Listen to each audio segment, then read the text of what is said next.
राम राम। सरस्वती ज्योतिष विज्ञान institute of astrology में आप सभी का हार्दिक स्वागत है। अगर आप इस चैनल पर नए हैं तो इसे सब्सक्राइब करें, वीडियो अच्छा लगे तो लाइक व शेयर करें। एक टेलीफोनिक अपॉइंटमेंट के बारे में मैं आपसे बात करने जा रहा हूं, जो डिस्कशन हुई मेरी। तो दिन चल रहे हैं, इसमें एडमिशनों के दाखिले हो रहे हैं, स्कूलों में, कॉलेजों में एग्ज़ाम चल रहे हैं। तो इससे कुछ रिलेटेड थी ये वीडियो, तो मैंने कहा आपसे डिस्कशन कर लूँ। कल किसी शख्स का मेरे पास फ़ोन आता है, तो अपॉइंटमेंट लेता है कुछ दिन पहले। तो कल उसका फ़ोन आता है, ज्योतिष का वो अच्छा जानकार है। तो उसका एक विषय था कि पढ़ा लिखा शख्स था, अच्छी विद्या ग्रहण की थी, सीए की पढ़ाई की थी, लेकिन कुछ स्थितियां, कुछ परिस्थितियां ऐसी बनी कि वह अच्छी तरह से सीए की क्षेत्र में पास आउट होने के बाद, डिग्री लेने के बाद भी उस क्षेत्र में नौकरी नहीं कर पाया, उस क्षेत्र को अपना कर्म क्षेत्र नहीं बना पाया। यानी कि उसकी हासिल की हुई वो विद्या, वो डिग्रियां धरी की धरी रह गई। और माता पिता का लाखों रुपया और उसकी मेहनत और उसका समय जो उसने उसमें व्यतीत किया उस विद्या को हासिल करने में, वो साल जीवन के बेकार चले गए। तो ऐसी ही दिशाहीन जिंदगी कई बार समाज में कई लोग आपको नजर आएंगे जीते हुए, जिन्होंने विद्या तो किसी चीज़ और की हासिल की, लेकिन कार्य क्षेत्र कुछ और। तो क्या फ़ायदा इतनी डिग्रियां हासिल करने का और अपना जीवन के 3, 4, 5 साल जो महत्वपूर्ण है उनको ज़ाया करने का, जब हमने उस क्षेत्र में नौकरी ही नहीं करनी। तो ये किसी के साथ भी घट सकता है, आपके बच्चे के साथ भी हो सकता है, आपके साथ भी हो सकता है। तो ये होता है, आपको आपके गली मोहल्लों में, रिश्तेदारों में ऐसे लोग मिल जाएंगे जिन्होंने अपने जीवन के 4-5 साल व्यर्थ गवा दिए। पैसा तो गया, समय गया, मेहनत गई, और वो डिग्रियां किसी काम भी नहीं आई। तो इसी के बारे में डिस्कशन थी। तो वो शख्स थोड़ा ज्योतिष का भी जानकार था, जैसा कि आजकल आप सभी जानते हैं कि ज्योतिष घर घर में पहुंच रहा है और लोग जानकार हो रहे हैं इससे के। तो पंडित जी को बोला कि चलो, मैंने उसका राहु पंचम की बात कर रहा हूँ मैं आपसे, राहु उसका पंचम में देखा। तो उससे बोला, भाई तेरी विद्या कहीं ना जो तूने हासिल की है वो बेकार जाने की संभावना है, यानी कि किसी काम ना आए, नष्ट हो जाए किसी कारण। तो जो डिग्री हासिल करे, तो ऐसा क्या तेरे का साथ कुछ घटा? तो फिर उसने सुनाया कि उसने सीए की पढ़ाई की, लेकिन वो पढ़ाई उसके काम नहीं आई, क्योंकि उसने उस कार्य क्षेत्र को फिर अपनी ज़िंदगी में अपना कर्म नहीं बनाया, बस एक डिग्री हासिल करके रह गई।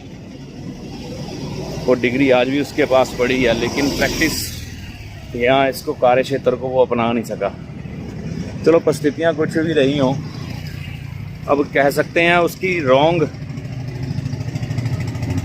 या गलत चयन हो गया उसका विद्या का, ये भी बोल सकते हैं।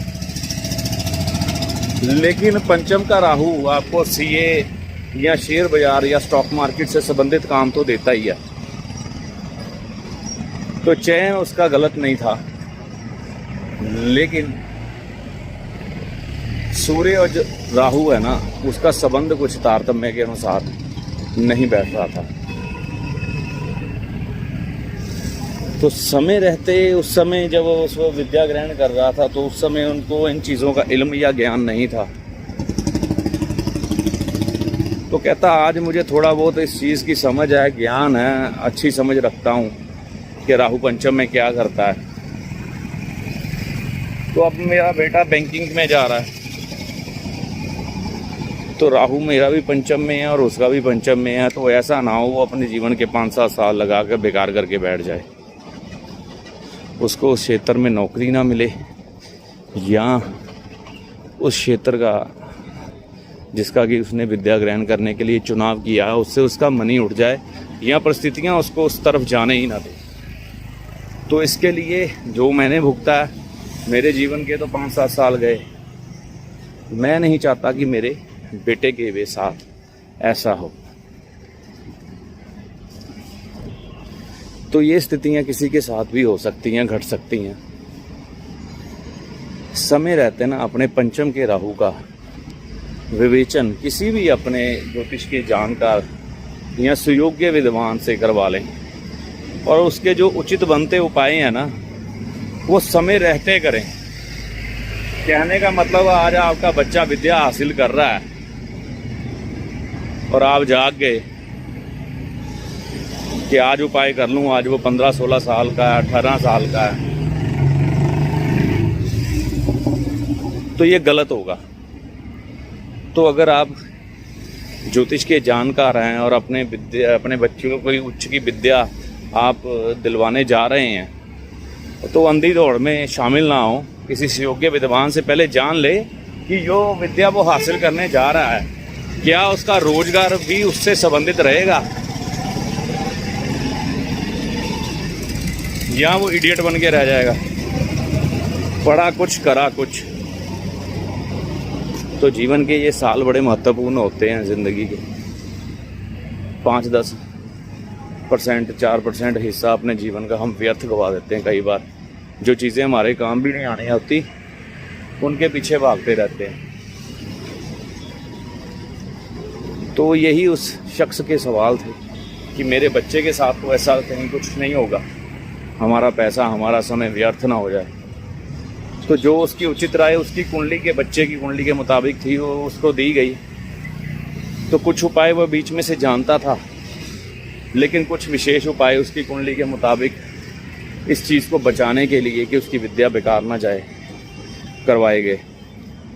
तो ये सभी के उपाय ना हर एक की कुंडली के मुताबिक अलग हो सकते हैं। सामान्य उपाय सभी के सेम नहीं होते, कुछ ना कुछ भिन्नता, कुछ ना कुछ फर्क आ ही जाता है। चांदी का हाथी आप घर में रख सकते हैं गंगा जल में डिप करके। मूली का दान, नीले कपड़े अवॉइड, बिल्कुल भी नहीं धारण करने। तो ये साधारण उपाय हैं जो हम कर सकते हैं। इसके अलावा कुंडली के अनुसार भी इन ग्रह स्थितियों से बचने के लिए कुछ खास उपाय उनको सुझाए गए। तो अगर आपका या आपके परिवार में किसी का या आप अगर जोशी हैं तो किसी भी कुंडली देखते हैं उसका राहु पंचम में आता है तो उसको ये सलाह ज़रूर दें, किसी भी सुयोग्य विद्वान से अपनी कुंडली ज़रूर चेक करवाए और अपनी विद्या का चयन बहुत महत्वपूर्ण तरीके से, बहुत सजग होकर, सावधान होकर करें, क्योंकि ज़िंदगी के 4-5 साल कहीं व्यर्थ ना चले जाएं। तो आज की कथा कहानी यहीं तक। राम जी आपकी भली करें, गुरु की कृपा आप पर बनी रहे। जय माता दी।